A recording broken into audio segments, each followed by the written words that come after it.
حامدا و مصلیا اما بعد۔ ناظرین کرام، دیکھنے میں آتا ہے کہ ہمارے بعض مسلمان بھائی زمین پر اگنے والے پیڑ پودوں اور پتھروں وغیرہ سے برکت حاصل کرتے ہیں، اور برکت کے حصول کی خاطر وہاں کوئی کپڑا لٹکا دیتے ہیں یا دھاگا وغیرہ وہاں پہ باندھ دیتے ہیں۔ میرے بھائی، یہ سب عمل صحیح نہیں ہے۔ اللہ کے رسول صلی اللہ علیہ وسلم نے پیڑ پودوں وغیرہ سے تبرک حاصل کرنے اور برکت حاصل کرنے کی خاطر دھاگا وغیرہ باندھنے سے منع کیا۔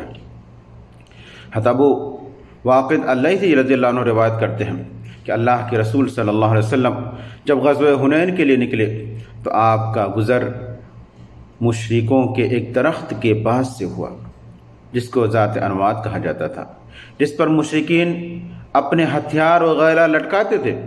صحابہ کرام رضوان اللہ علیہم اجمعین نے اللہ کے رسول صلی اللہ علیہ وسلم سے عرض کیا کہ اللہ کے رسول صلی اللہ علیہ وسلم ہمارے لیے بھی ایک ذات انوات مقرر کر دیجیے جیسا کہ مشرکین کے پاس ذات انوات ہے۔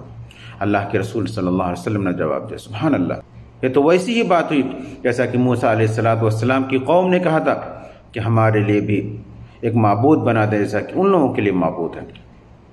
قسم ہے اس ذات کی جس کے ہاتھ میں میری جان ہے، تم اپنے اگلوں کے افعال کے مرتکب ہوگے، یعنی تمہارے اندر بھی وہی عادتیں پھیل جائیں گی تو تم سے پہلے کے لوگوں میں پھیل گئی تھیں۔